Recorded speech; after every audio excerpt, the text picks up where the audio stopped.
Bagaimana bisa seorang bule yang dulu hidup mewah di Jerman justru menemukan damai di desa sederhana kaki Gunung Merapi? Sebelum kita masuk ke kisah yang luar biasa ini, aku doakan rezeki yang berlimpah-limpah buat kamu yang sudah like dan subscribe. Dan tulis di kolom komentar dari mana asalmu supaya jadi ajang silaturahmi.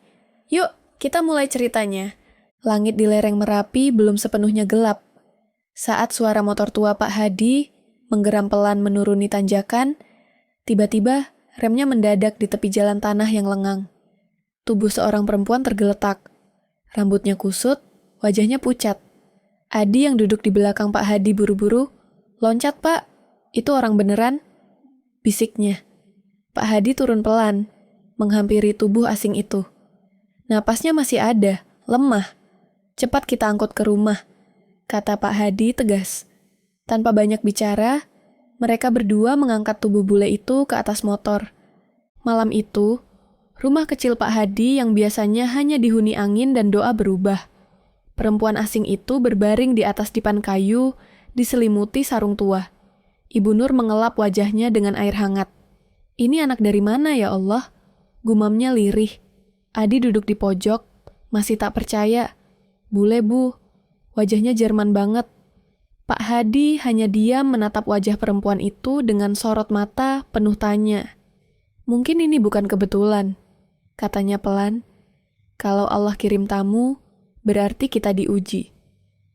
Pagi menjelang, matahari belum tinggi. Saat perempuan itu membuka mata, tubuhnya menggigil. Matanya bingung. "Di mana saya?" katanya terbata. Suaranya serak, lelah. Ibu Nur buru-buru menuangkan teh manis. "Kamu selamat, Nak. Kamu kami temukan di jalan semalam." Perempuan itu menatap wajah-wajah asing itu dengan campuran takut dan lega. "Nama saya Lena," ucapnya pelan. "Saya tidak tahu mau kemana lagi." Adi berdiri di belakang tiang, memperhatikan dari jauh. Ada sesuatu di mata Lena yang membuatnya sulit berpaling. Hari-hari pertama di rumah Pak Hadi terasa seperti mimpi bagi Lena. Ia tidak mengerti bahasa mereka sepenuhnya, tetapi ia merasakan sesuatu yang belum pernah ia temukan dimanapun. Kebaikan yang tak ditanya asal-usul. "Kenapa kalian menolong saya?" tanya Lena suatu malam sambil duduk di beranda. Pak Hadi tersenyum menghisap rokok lintingnya. "Karena kamu manusia, Nak, bukan karena kamu bule." Eliza tiru. Kata-kata itu lebih menusuk dari dinginnya malam yang menusuk tulang. Namun tidak semua tetangga diam. Bisik-bisik mulai terdengar. "Perempuan asing itu tinggal serumah dengan dua laki-laki?" tanya Bu Indah di warung. "Apa tidak dosa?" sahut yang lain. Desas-desus mengalir deras seperti sungai hujan. Adi mulai resah. "Pak, kalau orang-orang ngomong yang tidak-tidak gimana?" tanya Adi saat mereka menyiangi rumput di sawah. "Biarkan saja," jawab Pak Hadi tenang. "Kebenaran tidak butuh pembela. Dia akan berdiri sendiri pada waktunya." Suatu sore, Lena melihat anak-anak kecil bermain layang-layang di pematang sawah. Mereka tertawa bebas, tanpa beban. Ia duduk di bawah pohon pisang, memeluk lututnya. Adi menghampiri. "Mau ikut main?" tanya Adi. Lena menggeleng. "Aku tidak tahu caranya bahagia seperti mereka." Adi duduk di sebelahnya memandang langit. Kebahagiaan bukan soal tahu caranya, tapi soal berani mencobanya. Lena menoleh padanya. "Kamu Adi?" "Saya memang bukan bule." Malam itu Lena tidak bisa tidur. Ia membuka koper yang selalu ia simpan di bawah ranjang. Di dalamnya selembar surat cerai dari pengadilan Jerman dan sebotol kecil obat penenang. Ia memandang dua benda itu lama lalu, menutup koper itu lagi.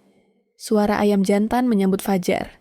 Lena bangkit pelan, dan untuk pertama kalinya, ia ikut Ibu Nur menyiapkan sarapan. "Kamu bisa potong bawang?" tanya Ibu Nur. Lena mengangguk pelan. Air mata mengalir di pipinya tanpa suara. Beberapa minggu berlalu, Lena mulai terbiasa dengan kehidupan di desa. Ia sudah bisa mandi dengan gayung, belajar mengenakan kain panjang saat ke warung, dan mulai mengerti beberapa kata dalam bahasa Jawa. Namun dalam hati, luka lamanya belum sembuh. Ia masih sering termenung lama di beranda. memandangi jalan setapak yang sama tempat ia ditemukan. Adi melihat itu. Kalau kamu terus duduk begitu, kamu tidak akan kemana-mana, katanya suatu sore. Aku tidak punya tempat lagi, jawab Lena lirih. Mungkin tempatmu justru di sini, ujar Adi pelan. Suatu hari, rombongan ibu-ibu pengajian datang ke rumah Pak Hadi. Mereka membawa bingkisan kecil. Bu Indah membuka pembicaraan. Kami tidak berniat buruk, Pak. Tapi mungkin lebih baik kalau tamunya itu pindah ke rumah kepala dusun saja. Ibu Nur menahan napas. Lena duduk di dalam, mendengar semuanya. Pak Hadi berdiri tegak. Saya tidak akan usir orang yang belum selesai menemukan dirinya. Kata-kata itu menggetarkan hati. Para ibu-ibu terdiam. Satu persatu mereka pergi tanpa berkata apa-apa lagi. Malam harinya, Lena duduk di bawah pohon mangga sendirian. Angin lembut menyapu rambutnya. Adi menghampiri membawa 2 gelas teh panas. Kamu dengar tadi? Tanya Adi. Lena mengangguk. Aku tahu aku bukan bagian dari sini. Adi menatapnya dalam. Mungkin kamu bukan dari sini. Tapi kamu dibawa ke sini bukan tanpa alasan. Lena menunduk. Matanya sembab. Aku tidak tahu siapa aku sebenarnya. Adi meletakkan gelasnya. Kalau begitu, mulai saja dari menjadi orang yang tidak menyakiti siapa-siapa. Keesokan harinya, Lena ikut Ibu Nur ke kebun belakang. Mereka memetik daun singkong sambil bercakap-cakap ringan. Waktu muda saya juga pernah merasa ingin lari dari semuanya, kata Ibu Nur. Tiba-tiba Lena menoleh. Kenapa? Tanyanya. Ibu Nur tersenyum tipis. Karena saya pernah kehilangan anak pertama saya, tapi saya sadar lari tidak menyelesaikan apa-apa. Yang kita butuh cuma bertahan 1 hari lagi, lalu 1 hari lagi, dan 1 hari lagi. Lena menggenggam ujung jarinya sendiri. Ia merasa seperti menemukan ibunya kembali. Hari itu, ketika mereka kembali dari kebun, seekor kucing kurus menunggu di depan pintu. Lena mendekat perlahan. Dia kelaparan, katanya. Ibu Nur mengambil sisa ikan dan meletakkannya di piring kecil. Di sini kami berbagi dengan yang lemah, ujarnya. Lena duduk di tanah, membiarkan kucing itu duduk di pangkuannya. Di negaraku, orang-orang terlalu sibuk bahkan untuk melihat kucing jalanan, ucap Lena pelan. Di sini yang kecil masih dianggap penting, jawab Ibu Nur sambil tersenyum lembut. Malam harinya, Pak Hadi batuk keras. Napasnya terdengar berat. Lena yang tidur di ruang depan langsung bangun dan masuk ke kamar. Adi sudah lebih dulu berdiri di samping ranjang. Pak, kita ke puskesmas? Ujar Adi. Tapi Pak Hadi menolak. Tidak perlu. Ini hanya batuk tua. Lena menggenggam tangan Pak Hadi. Tolong jangan pergi juga, katanya pelan, hampir tak terdengar. Pak Hadi membuka mata, menatap wajah Lena yang basah air mata. Aku belum selesai menuntunmu, katanya sambil tersenyum kelelahan. Pagi. Lena menolak duduk diam. Ia pergi ke pasar bersama Adi. Sepanjang jalan, orang-orang masih menatapnya dengan penasaran. Di pasar, ia mencoba menawar harga tomat dengan bahasa patah-patah. Pedagang tertawa geli tetapi tetap memberi harga murah. Kamu bikin pasar ini hidup, Neng, kata salah satu penjual. Lena tersenyum untuk pertama kalinya dengan tulus. Aku belum pernah diperlakukan seperti ini, bahkan di kampung halamanku sendiri, gumamnya lirih. Saat kembali naik motor Adi, hari itu juga Lena mulai belajar memasak. Ia meminta Ibu Nur mengajarinya membuat sayur lodeh. Tangan Lena gemetar saat mengiris bawang, tapi ia terus mencoba. Di dapur kita bisa menyembuhkan banyak hal, kata Ibu Nur. Termasuk luka yang tak terlihat. Saat makan siang, Lena menyajikan hasil masakannya. Adi mencicipi dan tertawa. Ini sayur lodeh rasa Jerman, candanya. Semua tertawa. Untuk sesaat tidak ada perbedaan bangsa, agama atau bahasa. Hanya keluarga yang sedang menikmati makan siang bersama. Namun kedamaian itu tidak bertahan lama. 2 orang lelaki asing muncul di halaman rumah pada sore yang mendung.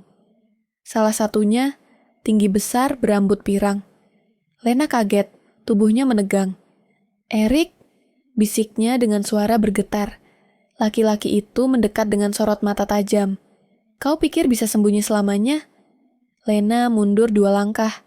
Adi berdiri di depan pintu. "Siapa kamu?" tanyanya keras. Erik menatap Adi dari atas ke bawah. "Aku suaminya," jawabnya dingin. "Dan aku datang untuk membawanya pulang." Suasana berubah tegang. Ibu Nur menggenggam tangan Lena yang mulai gemetar. "Kamu tidak harus ikut kalau tidak mau," bisiknya pelan. Erik melangkah masuk tanpa izin. "Kau tinggal di gubuk seperti ini dengan orang-orang ini." "Apa kau sudah gila?" Lena menatapnya dengan mata merah. "Aku mungkin gila, tapi aku lebih hidup di sini daripada di semua apartemen mewahmu." Erik tertawa sinis. "Kau buang segalanya untuk kambing dan sawah." Adi mengepalkan tangan. Tapi Pak Hadi meletakkan tangannya di bahu Adi. "Biarkan dia bicara, karena orang yang merasa hebat biasanya kosong di dalam." Suatu hari, saat langit mulai mendung, Lena duduk di tepi pematang sawah, menatap langit. Adi datang membawa 2 buah pisang goreng. "Kamu tahu," katanya sambil duduk, "orang sini tidak suka perubahan." Lena tersenyum tipis. "Aku tidak berniat mengubah siapapun. Aku cuma ingin bertahan." Adi menoleh. "Dan kamu sudah lebih kuat dari yang kamu kira." Lena memandang wajah Adi. "Kamu sering bilang begitu. Tapi kamu tidak tahu seberapa rusaknya aku sebelumnya." Adi mengunyah pelan. "Aku tidak perlu tahu masa lalu untuk menghormati hari ini." Hari demi hari berlalu, Lena makin menyatu dengan kehidupan desa. Ia bahkan ikut puasa saat Ramadan tiba. Meski belum memahami sepenuhnya, saat sahur, ia duduk bersama Adi dan Ibu Nur, makan nasi dan tempe goreng dengan lilin kecil menyala di tengah meja. "Aku belum paham agama kalian," ucap Lena suatu malam. "Tapi aku merasa lebih dekat dengan langit di sini." Pak Hadi menoleh pelan. "Dekat dengan langit tidak butuh label, cukup hati yang jujur."